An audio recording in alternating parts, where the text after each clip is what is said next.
আমার শাশুড়ির দাবি ছিল আমি যেন মাসে অ্যাটলিস্ট 40,000 টাকা ইনকাম করি, কিন্তু আমি এখন মাসে 5-6 লাখ টাকা স্যালারি দিই মানুষকে। আসলে জীবনটা অনেক অন্যরকম, শুধু সময়ের অপেক্ষা করে থাকতে হয় আমাদের। আমি পড়াশোনা করছি নোয়াখালী বিজ্ঞান ও প্রযুক্তি বিশ্ববিদ্যালয়ে খাদ্য প্রযুক্তি ও পুষ্টি বিজ্ঞানে, খাদ্য নিয়ে কাজ করছি এবং এখান থেকে আসলে অনুপ্রেরণাটা আমার পাওয়া। ছোট্ট একটা কথা বলি, সেটা হচ্ছে আমি যখন নোয়াখালী থাকতাম, আমি নোয়াখালী সোনাপুর মার্কেটে যাইতাম, ফলের দোকানে গুড় বিক্রি করতো, সেই গুড় কিনে আনলাম, কিনে খাইতে পারি না, কারণ আমি তো গুড় চিনি। সেই খেজুরের গুড়ে দেখতাম যে হাইড্রোজ দেওয়া, চিনি দেওয়া, বিভিন্ন ভেজাল দেওয়া। তো আমি ভাবলাম যে আমার রাজশাহীতে ভালো গুড় হচ্ছে, কিন্তু বাংলাদেশের মানুষ খেতে পাচ্ছে না।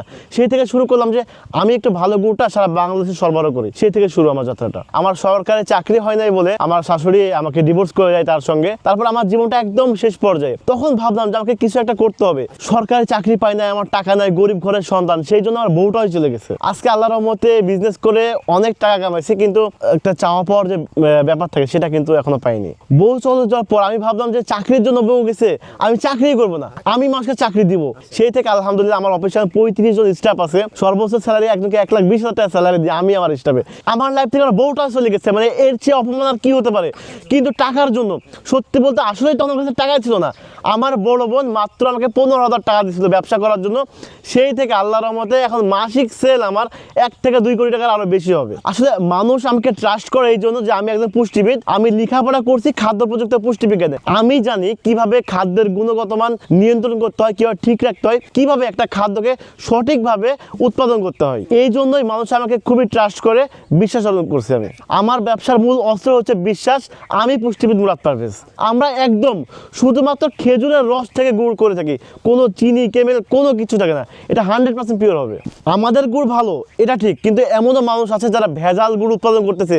তাদের জন্য আমাকে প্রতিনিয়ত শুনতে হয় যে রাজশাহীর গুড় ভেজাল। আর এই যে গরম গুড়টা আপনি মুখে দিবেন, বিসমিল্লাহ, এত সুন্দর স্বাদ, খেলে আপনি স্বাদের রাজ্যে হারিয়ে যাবেন ভাই। এটা আপনার মুখে দিলেই আপনি একটা অন্যরকম তৃপ্তি পাবেন। এটাই আসলে খাঁটি গুড় চেনার উপায়। এই উদ্যোক্তা জীবনে আসার পেছনে আমার একটা অন্যরকম গল্প আছে। আমি জাস্ট বিকেলবেলা ঘুরতে বেরিয়েছি, একটা পাকা আমের ছবি ছিল ফেসবুকে দিয়েছিলাম। আমি জানতামই না এই ছবিটাই আমার লাইফটা চেঞ্জ করে দিবে। জাস্ট একটা ছবি, একটা ক্লিক আমার লাইফটা একদম পুরোপুরি চেঞ্জ করে দিয়েছে। মানে আমি যে এতটা অপমানিত হয়েছি, লাঞ্ছিত হয়েছি, একটা ছবির মাধ্যমে আল্লাহ আমার জীবনটাই বদলাই দিয়েছে একদম। তখন যখন ম্যাঙ্গো লাভে আমি গুড়ের ছবি আপলোড করলাম, দেখি সবাই গুড় নিচ্ছে। তারপর থেকে 2021 সাল থেকে আমার গুড়ের যাত্রা শুরু হয়ে যায়। এইভাবেই আমার উদ্যোক্তা জীবন মাত্র 15,000 টাকা দিয়ে শুরু ছিল। এখন প্রতি সিজনে আমি কয়েক কোটি টাকার পণ্য সেল করি, আর কয়েক শত মানুষের কর্মসংস্থান সৃষ্টি করছে এই পুষ্টিবিদ মুরাদ পারভেজের ম্যাঙ্গো লাভার। কিন্তু আমি কখনো ভাবি নাই যে এগুলোই আসলে আমার জীবনের মূল পেশা হয়ে দাঁড়াবে। একটা মজার ঘটনা, আমার দাদা ছিলেন কিন্তু আখের গুড় ব্যবসায়ী। তিনি বাসায় গুড় বানাতেন, বিভিন্ন হাটে হাটে বিক্রি করতেন। তো আমার বাবা ছিলেন আবার আম ব্যবসায়ী। তিনি রাজশাহীর আম নিয়ে গিয়ে খুলনাতে বা ঢাকাতে গিয়ে ঝুড়িতে করে বিক্রি করতেন। সে বংশ পরম্পরায়, যদি আমি পাবলিক ভার্সিটিতে পড়ছি, কিন্তু আমার পক্ষে সেই ব্যবসায়ী হয়ে দাঁড়ালাম বাবা দাদার মতো। আমি ওইখানে যে আবার ফিরে আসতে হবে আমি এটা কখনো ভাবি নাই। কিন্তু 1 কেজি যে গুড় কিনে খাবো সেই টাকাটা ছিল না। ওই যে মাঝে মাঝে টিফিনের টাকা জোগাড় করতাম, 1 টাকা 2 টাকা, যখন 15 টাকা হইতো ওই হাফ কেজি গুড় কিনতাম, দিয়ে ওটা দিয়ে রুটি দিয়ে আমি আর মা খাইতাম। কিন্তু এখন ডেইলি আমার 800 থেকে 1000 কেজি গুড় উৎপাদন হয়। আমি সেল করি সারা বাংলাদেশে। খুব মিস করি সেই দিনগুলো, ছোটবেলার কথাটা। যে আমার আম্মা বেঁচে আছে, আম্মা এখনো দেখে, কিন্তু আমার আম্মা এখন আর গুড় খেতে পারে না আগের মতো, বয়স হয়ে গেছে।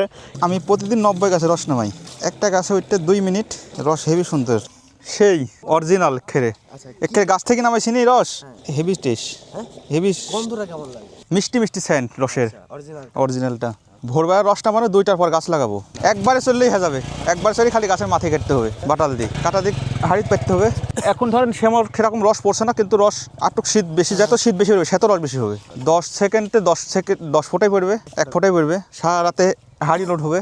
ভাই আমার মানে যখন বুদ্ধি বয়স, তখন থেকে দেখতেছি আমার দাদা গাছ লাগাতো, তখন থেকে দেখতেছি মানে আমাদের গ্রামটা পুরোটাই মানে খেজুর গাছে আচ্ছাদিত আর কি, ঘেরা একদম।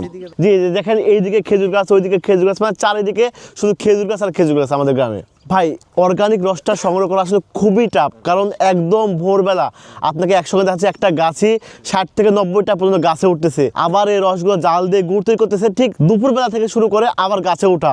অনেক সময় কি হয়, গোড়ালি ফেটে রক্ত বের হয়ে যায়, কারণ একসঙ্গে 3-4 মাস শীত পড়ে, পুরো সিজনটাই তারা গাছে ওঠে এভাবে রস সংগ্রহ করে। হ্যাঁ, প্রতিদিন আমাকে তদারকি করতে হয়। আমি গুড় বানাই না, কিন্তু যে গুড়ের কোয়ালিটি মেনটেন সেটা আমি করে থাকি প্রতিদিন।